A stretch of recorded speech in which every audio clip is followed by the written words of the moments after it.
بسم الله الرحمن الرحیم. سلامونه ملګرو.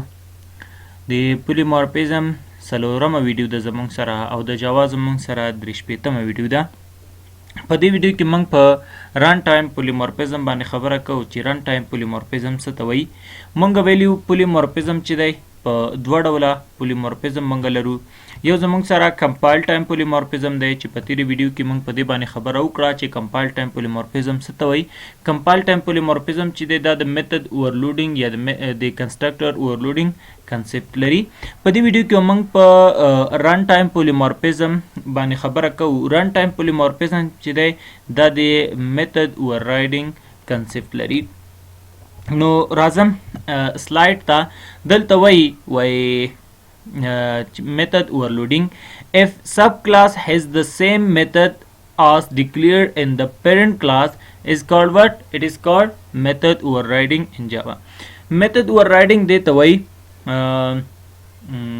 مثلا زه تاسو ته یو پریکټیکل اگزامپل درکم. مثلا زه راځم دلته ګورئ زما سره دلته کې فرض کا دلته کې د اوپس په نوم باندې زما سره چې دي ویډیوز دي. صحیح ده. دا ویډیو دي زما سره دا څو ویډیوګانې دي 19.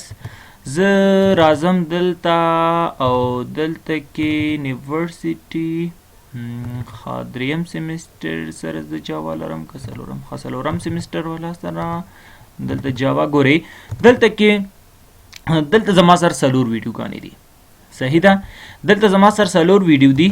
دلته کې ګورئ فولډر نوم هم چې دی سیم دی. زه غواړم دا فولډر کاپی کم کنټرول سی دلته راځم او دلته کنټرول وی یا پیسټ کوم پیسټ مې که. نو دلته ماته ګورئ دلته کې مانا پوښتنه کوي ماته وایي سکیپ یا ریپلیس کم یا سکیپ کم. نو دلته که زه سکیپ وخم نو کوم ویډیوګانې چې په دې کې دي نو هغه ویډیوګانې یعنی په سیم نوم باندې کوم ویډیوز چې دي هغه ویډیوګانې څه کیږي یعنی سکیپ کیږي.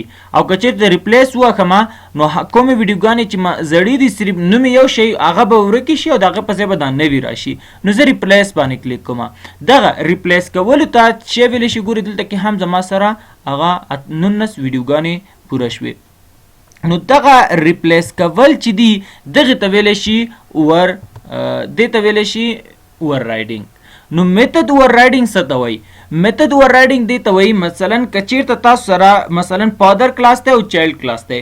په فادر کلاس او چایلډ کلاس په دواړو کې په سیم نوم باندې تاسو سره یو میتھډ دی دغه ته ویلی شي میتھډ overriding. یعنی تاسو سره په پیرنټ کلاس کې په فادر کلاس کې تاسو سره یو میتھډ دی په نوم دی شو. نو د شو په نوم باندې یو بل میتھډ دی تاسو سره دی په چایلډ کلاس کې دغه ته ویلی شي میتھډ overriding. مثلا ګورئ دلته کې د اگزامپل ته وګورئ. دلته کې زموږ سره یو کلاس دی په نوم دی بیک 1. په بیک 1 کې زموږ سره یو میتھډ دی په نوم دی رن. او دلته کې بیک 2 په نوم باندې یو بل کلاس دی د چې دی د ایکسټینډ کړی دی بیک 1 ایکسټینډ کړی. او په دغه بیک 1 کې یو بیک 2 کې یو میتھډ دی په نوم دی رن سره یو دوه رن په نوم باندې دي. نو دغه ته ویلی شي میتھډ overriding چې په دې ته ویلی شي فادر کلاس دې ته ویلی شي چایلډ کلاس. صحیح ده. یا دې ته ویلی شي پیرنټ کلاس او دې ته ویلی شي سب کلاس. صحیح ده. نو د دواړو چې دي صحیح ده. نو د سب کلاس او د پیرنټ کلاس دواړو کې کوم فنکشن چې دی کوم میتھډ چې دی د دواړو نومونه باید سیم وي. دلته کې ګورئ بعضې رولز لري. دلته کې وایي د میتھډ overriding رولز وایي میتھډ must have same name as in the ګورئ دلته کې موږ ویلې. صحیح ده. دلته کې ګورئ سیم نوم باید ولري. دلته کې هم زموږ سره رن دی او دلته هم زموږ سره رن دی. دې ته سیګنیچر هم ویلی کېږي. صحیح ده. دا سیګنیچر یې باید څه وي سیم وي. دلته کې دونه ځای ته سیګنیچر وایي داسې. که چیرته نه دی زه راشم او دلته فرض که زه راځم دلته لیکم ورته int x ما یو ارګومنټ ورته څه که پاس که اما دغه سیګنیچر چینج شو. ګوره دواړه دې ته اوس میتھډ overriding نه ویلی شي. صحیح ده. دې ته اوس میتد اوورراइډینګ نه ویلی کېږي ځکه د دې سیګنیچر فرق لري. میتد نوم یو شی دی ران اما دلته کې وګورئ دلته کې زمونږ سره یو ارګومنټ ورته پاس شوی دی چې دې ته بیا مونږه میتد اوورراइډینګ نشو ویلی. یعنی باید دغه دلته کې وګورئ په دې دویم شرط کې دا خبره کوي. دلته وایي ګورئ وایي method must have same parameter as in the parent class. ګورئ پرامیټر باید هم چې وي سره سیم وي. دلته کې ګورئ دا یو پرامیټر لري یو ارګومنټ ته پاس شوی دی ته هم باید یو ارګومنټ پاس شوی وي. که چیرته نه وي نو دې ته بیا مونږ نشو ویلی چې دلته دا زموږ سره چې دی یعنی دې ته بیا اوورراइډینګ نه ویلی کېږي. صحیح ده. دې ته بیا څه ویلی کېږي اوورراइډینګ. دې ته چې دی دې فنکشن ته ویلی شي اوورراइډن او دې ته ویلی شي اوورراइډینګ. یعنی دا زموږ سره اوورراइډن میتد دی او دا زموږ سره اوورراइډینګ میتد دی.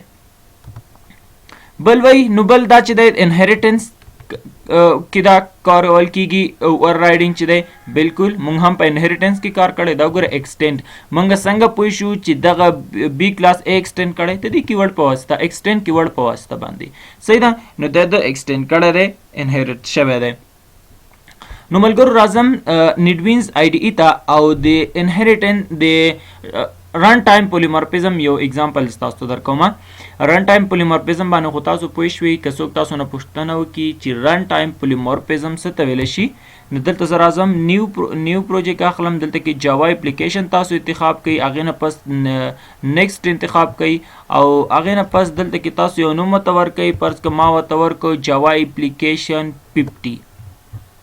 صحیح ده. نو دا هم زه پاکوم راځم دا هم پاکوم. ګورئ دلته زه راځم او زه تاسو ته دا ښایم چې میتد اوورراइډینګ یعنی څه.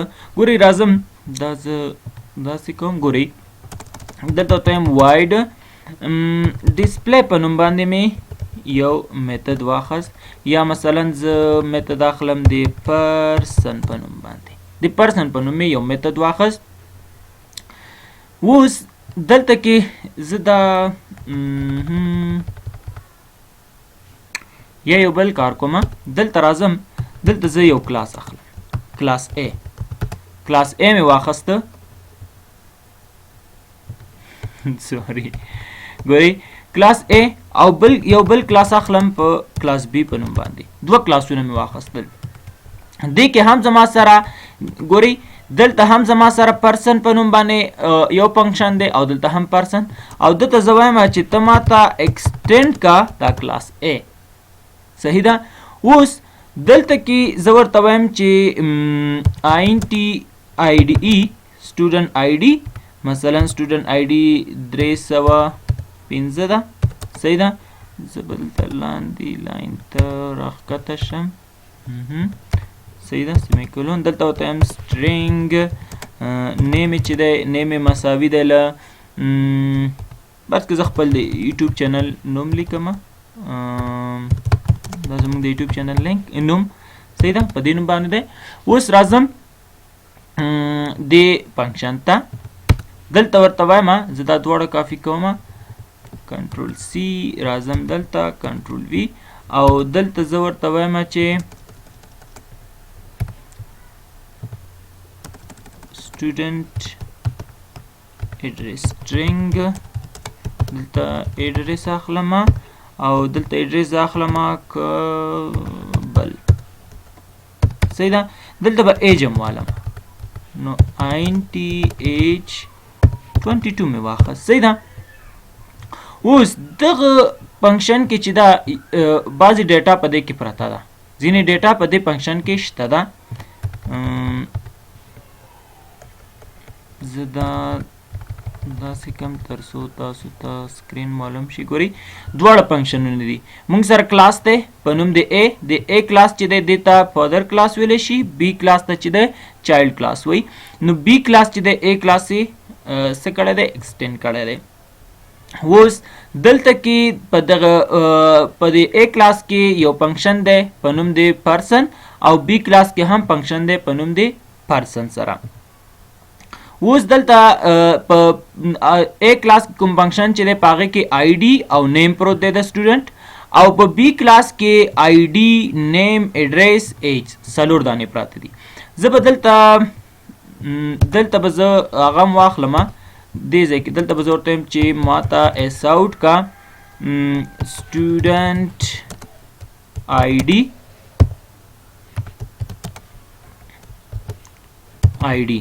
صحیح ده. دا به زه کافي واخلم، کنټرول سی دلته به پیسټ کړم. دلته به وایم چې سټوډنټ نیم صحیح ده. دا آی ډي به زه فاک کړم، دلته به نیم واخلم، او دلته به زه راشم دا به دلته پیسټ، دا هم دلته پیسټ، او دلته به زه ورته وایم چې دا سټوډنټ نیم دی، او دلته راځم دا هم زه ورته نیم کومه، دلته راځم پیسټ، دلته ورته وایم سټوډنټ ایډریس صحیح ده. دا هم زه ایډریس اخلم، او دلته پیسټ، دلته زه ورته وایم چې سټوډنټ ایج ده صحیح شو. اوس راځم او آبجیکټ د زمونږ دلته کې آبجیکټ جوړم صحیح ده. آبجیکټ زه باید د کوم کلاس جوړ کړم؟ د پی کلاس. نو دلته زه ورته وایم چې آبجیکټ مساوي کله نیو بی دې سره. اوس څنګه زه او بی جی ولیکم نو ما ته به ډسپلی پرسن په نوم باندې فنکشن چې دی هغه شو کړلی شي. دا وګورئ پرسن په نوم باندې فنکشن ما ته راغی. نو اوس ملګرو تاسو وایئ چې دغه فنکشن ګورئ ما د بی کلاس آبجیکټ جوړ کړ. که زه چېرته د ا کلاس آبجیکټ جوړ کړم نو زه یوازې دا فنکشن کولی شم چې اکسس یې کړم، خو که زه چېرته د بی کلاس آبجیکټ جوړ کړم په ا کلاس کې کومه ډیټا چې د هغه هم زه اکسس کولی شم، او په بی کلاس کې کومه ډیټا چې د هغه هم زه اکسس کولی شم.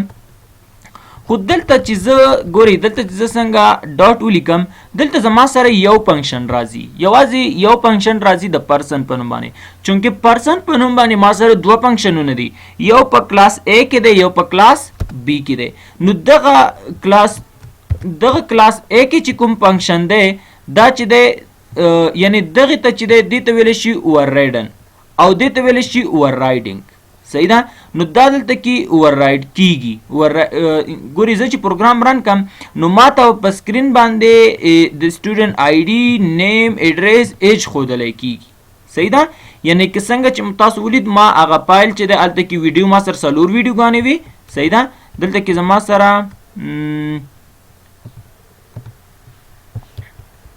دلته ما تاسو ته وختي وښود. ګورئ دلته کې زما سره چې 4 ویډیوګانې وي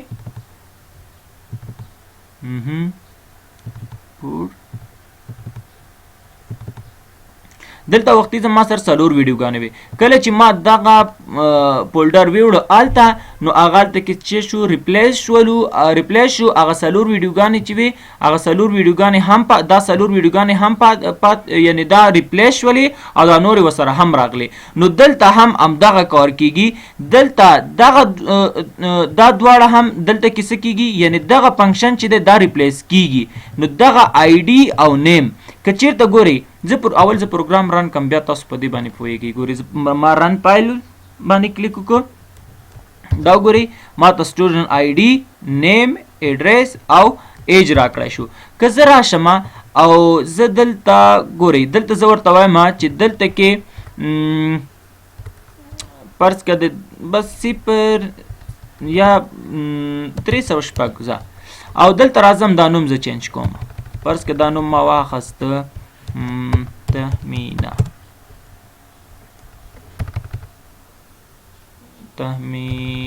څنګه لیکل کیږي؟ تهمینه آی تھنک داسې لیکل کیږي. مثلا ما واخیست تهمینه نوري صحیح ده. اوس زه چې پروګرام رن کوم ګورئ اوس به ماته څه پرنټ کیږي. دا هغه نوم چې دی هغه ماته پرنټ نشو، ما چې تازه انټري وکړه هغه پرنټ نشو، هغه چې دی ریپلیس شو صحیح ده. ګوري دلته کې دغه ویډیوز چې دي کاغه ویډیو نوم چې هر څه سیم وي ګوري آی ډي سیم ده آی ډي دلته هم آی ډي ده دلته هم آی ډي ده دا ریپلیس شو دلته کې د دغه د دې 300 شپږ بجې 315 شو دغه نیم چې ده دلته کې تهمینه نوري ده دا چې ده ایډیټ شو د دې په ځای راغی حکمت الله سراج همدغه شان کو بل کوم وریبل هم وي هغه هم همدغه شان د څه کېږي ریپلیس کېږي نو دغې ته ویلی شي میتھډ اوور رایډینګ دیتا سوی میتھڈ اوور رائڈنگ ورته ویلی کیږي دیتا چې دی دیتا ویلی شي میتھډ اوور رائڈنگ او دیتا چې دی دیتا ویلی شي میتھډ اوور رائډنګ دلته بل ډیم خوري میتھډ اوور رائډنګ صحیح ده دیتا اوور رائډنګ ویلی شي او دیتا اوور رائډنګ صحیح ده نو دا زمونږ سره میتھډ اوور رائډنګ چې کچیرته په پیرنٹ کلاس او سب کلاسز کې په سیم نوم باندې میتھډ راغلی وي دې ته ویلی شي میتھډ اوور رائډنګ ملګرو د میتھډ اوور رائډنګ چې دی دا ډیر زیات مهم او امپورټنټ دی ځکه موږ د دې نه پس ته به موږ په ابسټرکټ او انټرفیسز باندې کار کوو نو میتھډ اوور رائډنګ چې دی دا ډیر زیات یعنی رن ټایم پولیمورفیزم چې دی په دې باندې ښه کار د سره وکړئ ځکه دا ډیر زیات مهم دی که چیرته تاسو په رن ټایم پولیمورفیزم باندې پوه نه شئ نو بیا به تاسو ته بیا په ابسټرکټ او انټرفیسز کې مشکل وي صحیح ده نو دې باندې حتما د سره پریکټس وکړئ